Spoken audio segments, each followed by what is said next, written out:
پھر جب سب کچھ ان کے پاس ختم ہو جاتا ہے کہتے ہیں جی انجینئر صاحب نے نا جی ایک نیا فرقہ لانچ کر دیا. ہم یہ کہتے ہیں جب کوئی فرقہ ہوگا تو پہلے سے موجود فرقے ہیں ان کے اندر جو نٹوریس چیزیں پائی جاتی ہیں وہ انجینئر صاحب میں بھی پائی جاتی ہوں گی. بتائیں فرقے کی سب سے بڑی نشانی ہوتی ہے کہ اس کی مسجد دوسرے فرقے سے الگ ہوتی ہے. بتائیں میری کون سی مسجد ہے؟ ہم تو تمہارے پیچھے نمازیں پڑھتے ہیں, چندے تمہیں دیتے ہیں.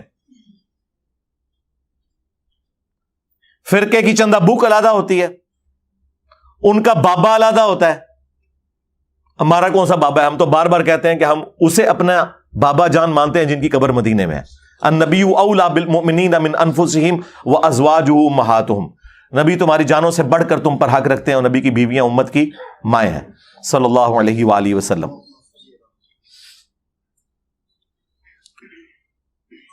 فرقے کے مدارس ہوتے ہیں, فرقوں کی باقاعدہ ٹیکسٹ بک ہوتی ہیں جس میں بتایا جاتا ہے کہ یہ فرقہ ہمارا جنتی ہے, باقی سارے جہنمی ہیں. بتائیں ہم نے کون سا لکھ کے دیا؟ ہم تو آپ سب کو جنتی مانتے ہیں انشاءاللہ تعالی, الٹیمیٹلی اپنا عذاب بھگت کے. تو فرقوں والی اور فرقوں کے بابوں والی کوئی چیز ہمارے اندر موجود نہیں ہے, اور زبردستی آپ ہمیں اس کھاتے میں ڈال رہے ہیں. تو کس کو آپ دھوکہ دے رہے ہیں؟ عوام گھاس کھاتی ہے, عوام کو نہیں پتا کہ یہ ایسے ہوتا ہے کیا. اور پھر خود فرقے ایک دوسرے کو جب تم ڈکلیئر کرتے ہو تو ان کی جو چیزیں بتاتے ہو تو کوئی ایک چیز تو ان میں سے ثابت کرو نا. آپ ان سے پوچھ لیں تو یہ مانیں گے کہ نہیں اس طرح کی کوئی بات انجینئر صاحب میں تو نہیں ہے. پھر آپ زبردستی مجھے اپنے بزرگوں کے ٹریک کے اوپر ثابت کرنے کی کوشش کیوں کرتے ہیں؟ میں نے گن پوائنٹ پہ احمد صاحب بریلوی صاحب سے حسام الحرمین لکھوائی تھی کہ آپ دیوبندیوں کو اور ان کے بزرگوں کو واجب القتل اور مرتد اور کافر ڈکلیئر کریں, اور احکام شریعت کے اندر احمد صاحب بریلوی صاحب یہاں تک لکھتے ہیں کہ کوئی وہابی, خواہ وہ دیوبندی ہو, اہل حدیث ہو, خواہ قادیانی ہو, قادیانی کافروں کو بیچ میں شامل کیا, رافضی ہو, یہ 1,00,000 دفعہ بھی اللہ کا نام لے کے ذبیح کرے نا تو ذبیح مردار رہے گا. البتہ یہود و نصارہ کا ذبیح حلال ہے. تو یہ میں نے اعلیٰ حضرت سے کہا تھا کہ آپ لکھیں, میں نے اعلیٰ حضرت سے کہا تھا کہ آپ جو ہے وہ ملفوظات شریف کے اندر یہ لکھیں کہ وہابیوں کی نہ نماز ہے نہ جماعت ہے, اور ان کی جو مساجد ہیں وہ مثل گھر کے ہیں.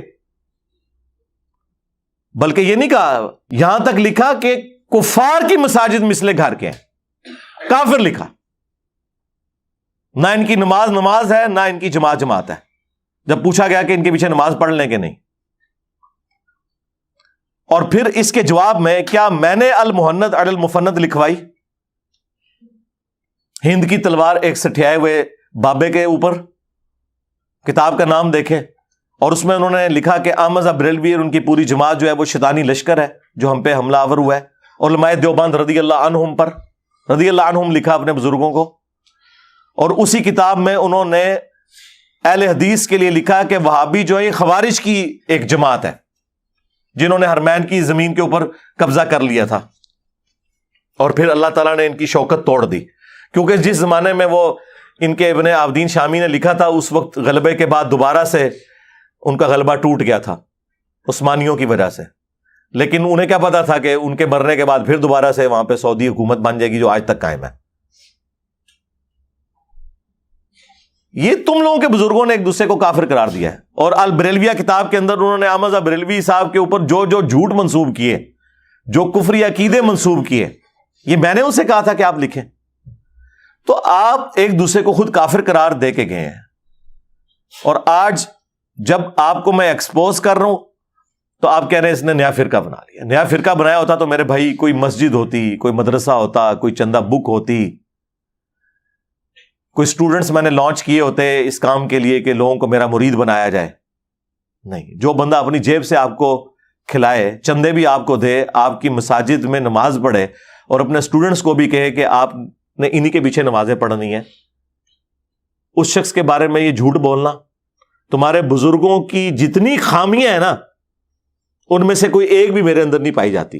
خوبیاں تو ان کے اندر کیا ہوں گی, کوئی ہے تو ہمیں بتا دیں. اس سے بڑی کیا خامی ہوگی کہ ایک دوسرے کو اسلام سے نکال کے گئے ہوئے ہیں.